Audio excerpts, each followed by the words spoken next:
everyone. Welcome to an episode of Trident Talks. I'm Phoebe. I'm a consultant on the CTI team here at Trident Search. And today we have with us Mike Jones. Mike, thank you so much for being here and for giving us your time. Thank you for having me. So Mike, for any of our viewers who aren't familiar with you, would you be able to just give us a little introduction to yourself and your experience in the cybersecurity industry? Sure. So my name is Mike Jones. I started out at a very young age messing with technology and computers. I ended up getting into the military and doing cryptology. And when I got out, got involved in hacktivism, nefarious groups overseas.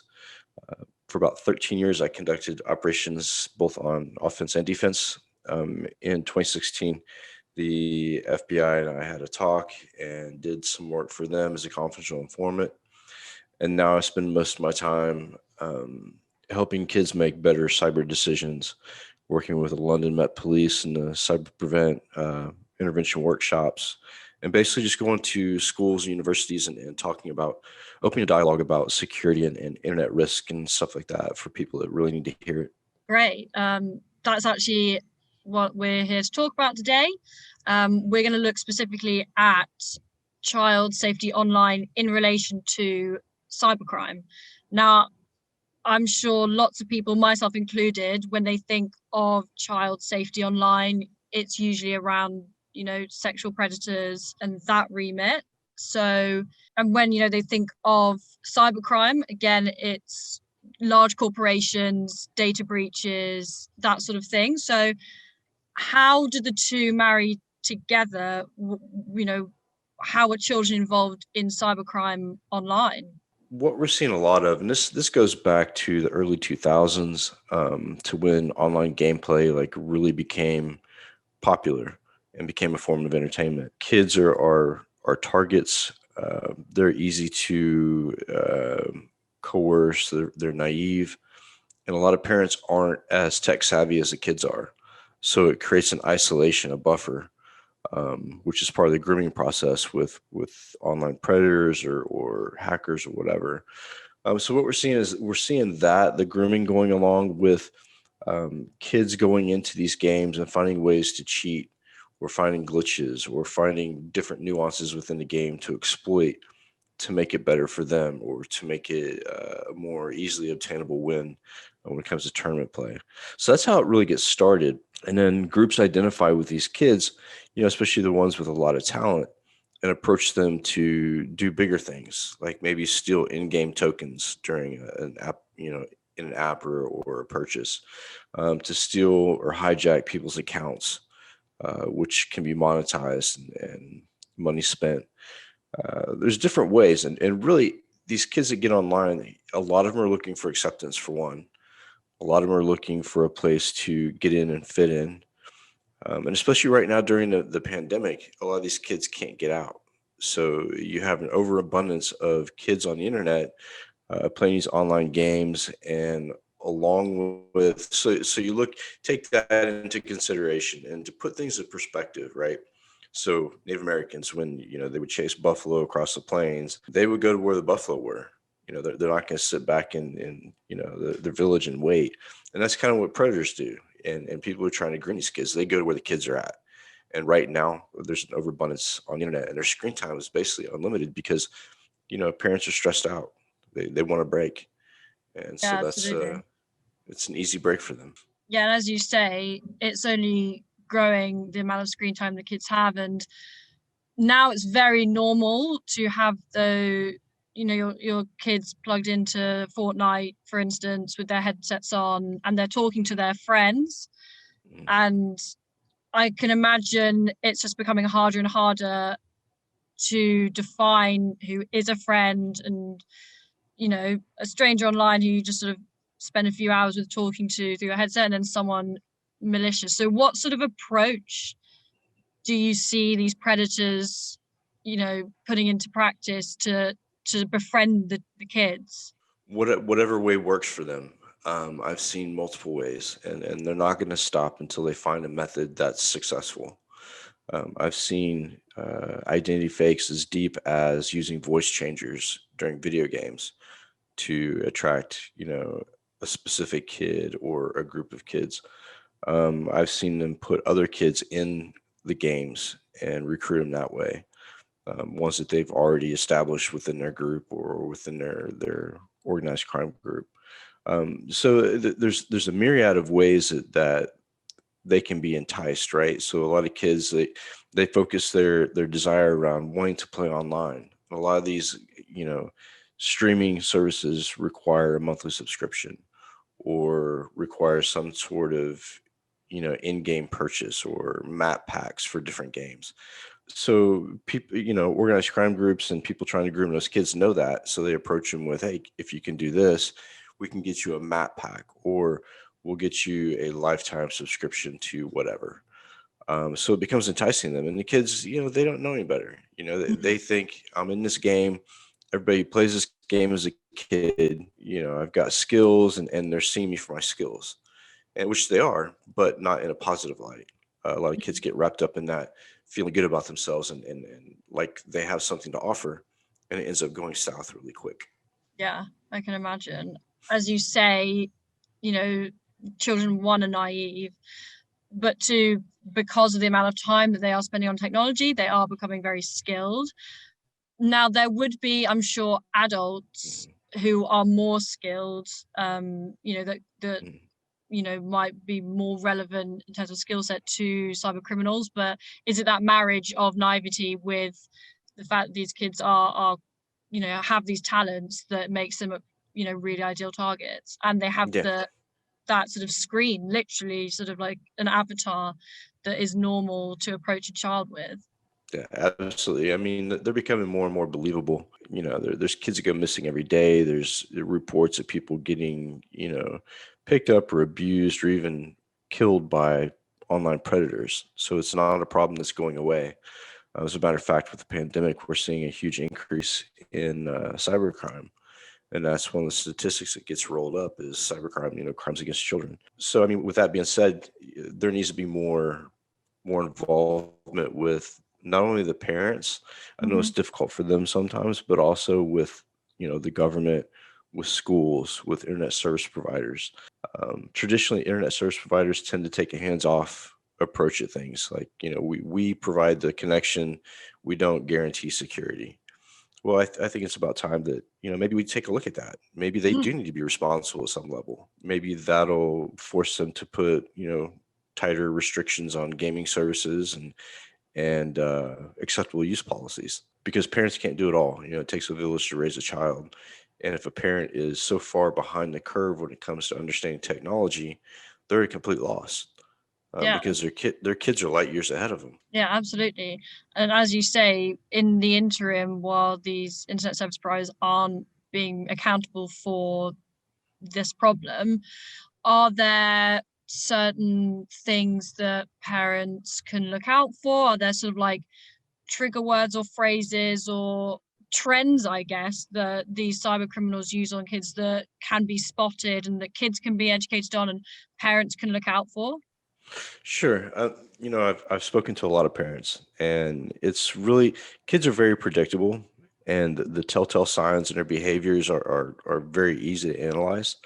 When you see your kid being more, I guess, shrouded, putting down a controller or turn off his mic really quick when somebody walks in the room, just sketchy behavior. Those are key signs to pick up on. Or if they're spending hours upon hours speaking to the same person, or very adamant about getting online to meet up with this specific person you've never heard of before, those are things you need to take in consideration. Who are these people? Hmm. Take the cyber part out of it and just leave it kid to kid, right? You wouldn't allow your kid to go, to another neighborhood and visit somebody you don't even know or you've never met.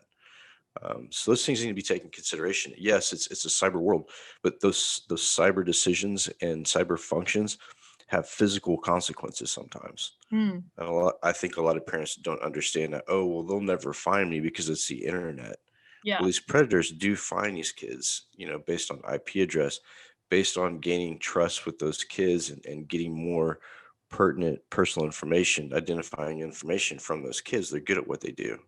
Yeah. Absolutely. I was going to ask, how does it then develop beyond the internet. Like, what are cyber criminals looking for when they take that relationship off Fortnite and it turns to like in person? Yes, some of the relationships don't leave the gaming systems, mainly because there's money to be had right there in that system. So they groom the kids and train the kids the way they want them to operate within the games, within the servers, and it becomes a gold mine for them. And they'll use that kid to get all the money from the accounts or hijack accounts or whatever they want until those kids are no longer useless or useful, and then move on to the next kid and pull them in the same way. They'll find a method that suits their personality, that suits their operation and their goal, and they'll stick with that method until it just doesn't work anymore. And with kids, I mean, kids are easily enticed. They're very naive.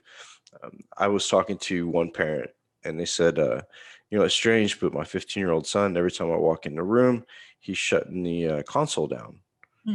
And, I don't know what he's doing, but he says he's just playing a game. Well, the kid was going in with other kids and booting kids off of the server, kicking them off, which is illegal anyways. I mean, it's been going on for years, but kicking somebody offline is illegal. And the kid knew this obviously because he was, trying to hide the fact of what he was Hmm. doing. So that type of behavior, those red flags, listen to your gut, but also do research. There's so much out there in the way of information on the internet, and there's groups that are put together strictly for these types of operations to shut these people down. So do some research, take a look around, and learn behavior. Really focus on your kid's behavior. Focus on how he reacts in a game with people his age, and Mm-hmm. how he reacts when somebody that he knows is not his age comes into the game. Those are really important key factors as well, because some of the predators and some of the people trying to recruit these kids won't hide their identity. They'll go in and play as adults. Oh, really? We had a problem in the States with a group of skinheads, basically white supremacists, that were going into Fortnite and recruiting kids to become racist within the game. And they weren't hiding their identity. They were going in, some under the guise of ex-military. They were playing a military game and trying to teach kids how to do certain things.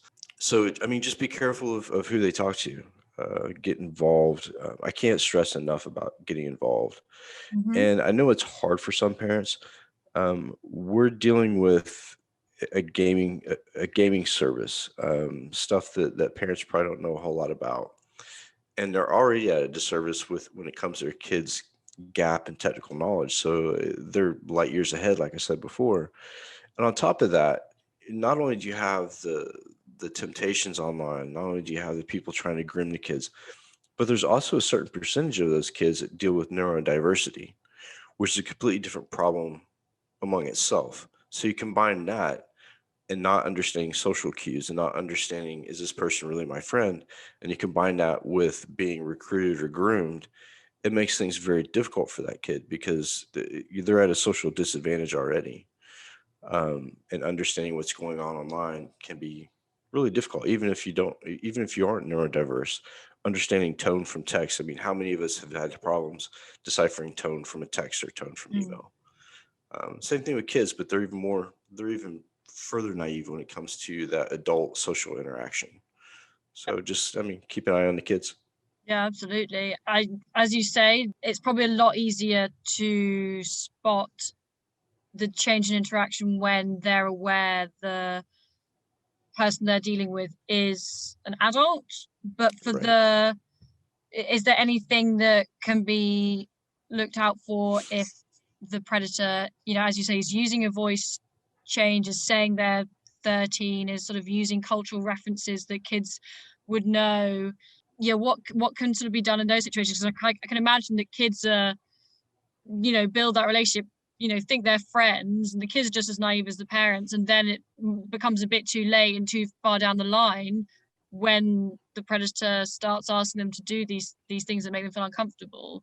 So it's probably a bit more of a blurred situation in that instance. Absolutely. So a lot of it has to do with the method of operation, right? And if it's strictly verbal, vernacular is a good way to identify people, right? So some of these people who try to pose themselves as teenagers, either from what we've seen, a lot of them overdo it, like try to put it on too thick, Mm-hmm. which exposes themselves. And then you have others that have a really difficult time hiding their vernacular to make it look and sound as if they're younger. Mm-hmm. Um, it's hard for a 60-year-old man to change the way he writes or types and reacts to certain things quickly Mm-hmm. in a teenage way when he's 60 years old. So those are some of the things to look for. But in order to identify even those red flags, it takes a parent getting involved. It takes somebody getting involved, maybe playing a game with them or just being in the same room, and talking about the game and showing the kids you're interested in what they're doing. Mm-hmm. The second you stop showing interest, the second you stop, being engaged with that child, you're leaving the door open for other people to recruit, to groom, and you have to have that open line of communication with your kid when it comes to anything online, whether it be gameplay, whether it be social events, whatever. Because now during the pandemic, more than ever, kids are a target, a huge target. Absolutely, absolutely. And you mentioned that one collection of kids were going around booting people off the server. Mhm. What are some of the other things that they're being asked to do? Like, what's the scale? Really, booting kids off the internet has been going on, like I said, for a long time. And that goes back to getting the upper hand in a game. I mean, we Mm-hmm. did that as kids, so it's been around for a long time. But that's sort of like fun and games. They don't understand it's illegal because most of them have been explaining the law Mm-hmm. to them. It's a very fine print, lawyer speak, probably 20 pages long within an online streaming acceptable use policy agreement, which kids never read and the parents never read because it doesn't mean anything to them. So it goes from that all the way to stealing people's identities or stealing credit card numbers or breaking into people's devices, whether it be their PlayStation or Xbox or whatever. People have to remember that these gaming consoles sit on the same network as your work from home PC Mm-hmm. or your alarm system. So a lot of these inherent vulnerabilities, it's a mixed environment. So it's going to affect not only the kids, but also the parents and the security of the home. So it's another reason to get involved. What could happen on that gaming platform could affect the whole family. Yeah, So absolutely. It's all, as we know, it's all connected. You yourself have kids, and I presume they have some interest in gaming in some capacity. How have you approached the situation with them? Do you play with them, or do you just sort of make sure you have that relationship where they can come to you and say, "I'm a bit, not sure about this person who just connected with me." I think it requires both. I think it requires being involved on a level that they can relate to, like in a game, and show them how that communication is supposed to be conducted and what's acceptable, what's not acceptable. I think that's important. But then just being involved, being engaged. When they Mm-hmm. start talking about games, don't turn your shoulder and act like they're speaking Japanese. Even if you don't understand it, engage with them and listen to them Mm-hmm. because really that's all they want. They just want somebody to engage with. But with them, it's all about looking at the game, explaining why people do what they do, Mm-hmm. and what to look out for, even to the kids. That way, they can report it if it's unacceptable behavior or something that doesn't match up what they would normally see in a game. Mm-hmm. They can also report it, but encourage that open line of communication. We used to set up LAN parties where me and my son would play over just the internal connection, Mm-hmm. same maps, same characters, same game, but it gave me and him a chance to bond as well as get to know the game and see how he's playing the game, Mm-hmm. because the way he's playing the game will dictate a lot of how much he's been exposed to other people that hack games or steal accounts or are grooming other people, just based on his gameplay. Yeah, So there's all kinds of ways to do it, but parents really need to reach out to other parents who have kids in gaming. Maybe you look up some online resources and try to engage with them the best you can. absolutely. And would you say there's a benefit to maybe sitting the child down and highlighting to them that there are these people out there? I mean, might be a bit of a scare tactic, but is it best to not beat about the bush and just sort of give it to them in black and white? Yeah, I come from a different viewpoint, I guess, when it comes to parenting. Every parent's different. I want to take data. I want to take black and white stories that have come from the internet, have come from, the peril of, grooming a kid or whatever, and put it in front of my kid and say, hey, look, this is what happens. This is how this happens. This is why it happened. And this is what could have happened to stop it. Hmm. Um, so let's talk about your coping mechanisms. Let's talk about your emergency plan when something like this happens on the internet.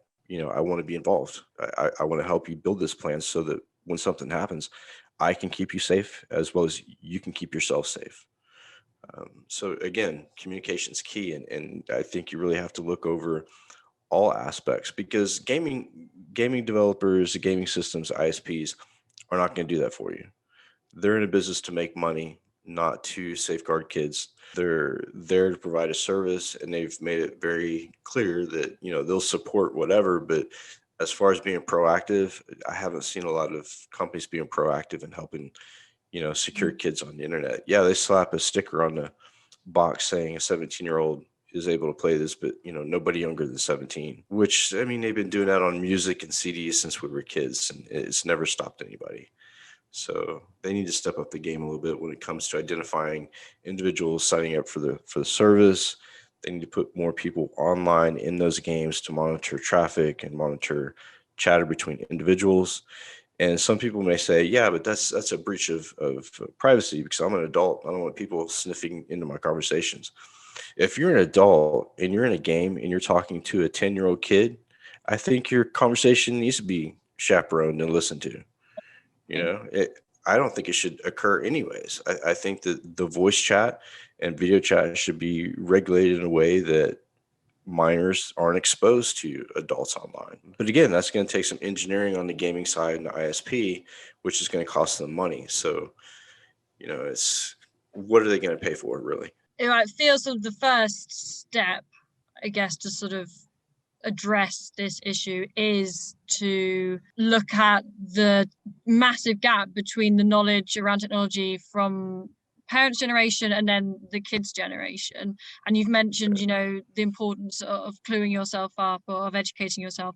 Do you have any specific resources that you can point our viewers to where they can educate themselves a bit more about these things? Because it is just such a sort of sea of information. So I read a book on a train when I was on tour in Europe. I guess it was last year Hmm. before. And I was cyber psychology really interests me. So my first tour was called Inside the Mind of a Hacker, where I spent a good amount of time digging through my own psyche, trying to figure out what made me do the things that I did. And I ran into a book called The Cyber Effect. Hmm. So the Cyber Effect basically takes the internet and looks at how the internet affects different individuals and how they end up where they end up, whether they're a victim of cyberbullying or whether they're a victim of a hacker or whatever, the different types of personalities that the internet encourages as well as provides some sort of playground to develop. And I think you're going to see in the future, the very near future, cyber psychology taking a huge jump within the industry because within the industry, we already have a mental health problem Hmm. that's been identified. I've lost several friends to suicide. I think the next one is just going to be understanding the different players in the cyber realm. In order to do that, you've got to understand how they were made. And the internet, believe it or not, does influence a lot of psychological development and reactions behaviors. So that book, Cyber Effect, it's an easy read and it basically breaks down all the issues with the psychology of the internet. So maybe take a look at that and just look at some of the studies, some of the medical journals on screen time with kids. There's a good argument to limit that screen time. And I know it's difficult during the pandemic and the stress levels are high because parents aren't going to work.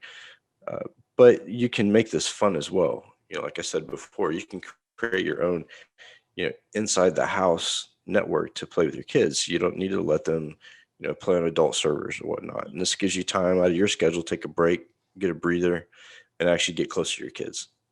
Yeah, absolutely. And do you know of any forums available where parents could sort of talk to each other about kids I gaming? don't. I get involved when it's almost too late. Yeah. I get involved when the kids have been identified as potential cyber criminals. And at that point, it's all about changing direction and changing mindset and teaching them different ways to make those decisions. But again, the parents have to be involved. Even at that point, parents have to be involved. And I'm sure, given how prevalent gaming is, that Mhm. just parents talking to their friends who also have kids, I'm sure they'll find that all their kids are online playing games. So that could even be a start of their own community and their own conversation around it. Exactly. I mean, building a community would be great for parents. Mhm. You know, it would give them more control over what their kids are doing, as well as it would give them the sense of security of talking to other parents who may know a little bit more. It's all about forming community and protecting kids. We have a community that we started called the Haunted Hacker Community, Hmm. and we help kids understand the attack techniques, and we help them understand the technical details behind it, as well as kind of watch out for them, because we have people online even that get interested in our community from the ages of 10 and 11 all the way up to 60. So I mean, as you can imagine, there's some pretty strict guidelines when it comes to community behavior and what you're able to access and stuff Hmm. like that. But a community would be great for parents of gamers, and I'm sure somewhere out there it probably exists. But like I said, when it gets to me, it's already a little bit too late. Yeah. But still, I mean, your Horde Attacker community, I'm sure it would be a great place for parents to start to get a better understanding. And as you say, on the flip side, also just engaging with their kids and understanding how the games work.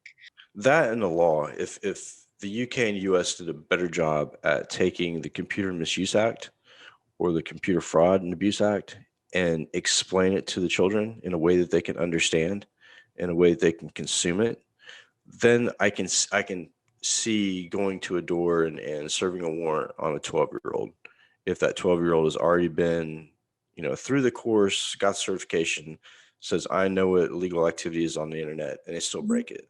Mm-hmm. But right now they're not really getting that. I sat in a university in the UK, I won't name names, not too long ago, and it was me, someone from the NCA, and a policeman, the lecturer, and one student. And it was a panel discussion, and the topic of the CMA came up, the Computer Misuse Act. And the lecturer who's in charge of all of cybersecurity for that university had no idea what that was. Wow. So, and we're talking at that level. Mm. So we've missed a complete list of generations who have not been given the explanation of what that law means and what it entails. And the problem is when you have kids involved in a game, a traditional, this is supposed to be a happy time, carefree, this is my game, but there's still legal consequences to it. But because it's a Mm. game and it's supposed to be fun, they don't connect the two. And of course, without being instructed previously on what the law is, you can't expect them to follow it. So there's a lot of gaps. There's a gap in technology with the parents and the kids. There's a gap between the government and the kids. I mean, it's great that they're trying to protect the internet, but really the people who need the most protection are the kids coming up. Let's gear that law towards them so that they can understand. I can read law all day, and most of the time that I read a CMA or a CMFA, half of it makes no sense because it's all legal jargon. Mm. Let's throw that away and make a course for kids when they get on the internet where they can understand and see what's right and what's wrong. Yeah. And would you say that, in schools, you are taught there's usually sort of some elective or short course about personal social development, safety around strangers, sort of Mhm. just general life classes. Yeah, I mean, I think we're very late to that dinner party. I think that should have been one of the things that came out with ISPs. When ISPs came into being, I think when someone signs up for an ISP service, they should be given ample time to read, go through a course on internet safety, what's legal, what's illegal, and then sign off. Then they get their service. Because right now, I mean, we're holding people to the fire thinking that they can, determine right from wrong on the internet. But sometimes it's not that easy to explain, specific types of attacks to people and get them to understand where they've crossed the line. Mm-hmm. I always try to give it a kind of like a physical correlation, right? So, with vulnerabilities in a server, it's like leaving your house, during the day and leaving the front door unlocked. Yeah, that's a vulnerability and people can easily get in. But I tell kids, do you go up and turn the doorknob, and check every door and see if you can walk in and what you can take? No, we don't do that because it's not socially acceptable. Mm. So why do that on the internet? Mm-hmm. But nobody really takes the time to, break this down to the kids in a way that they can understand. And the teachers are on such a limited budget. And to have a program like that, first of all, you'd have to hire teachers that have Mm. that knowledge, to come in and teach that course. Granted, it'll probably be one of the most taken courses in school, because every kid's excited about the internet. So why not take advantage of that excitement and put it to good use? So I just want to say thank you so much, Mike, for your time to discuss this really important topic. And yeah, thank you for sharing your insight. Thank you for having me. I really appreciate it. Thank you so much.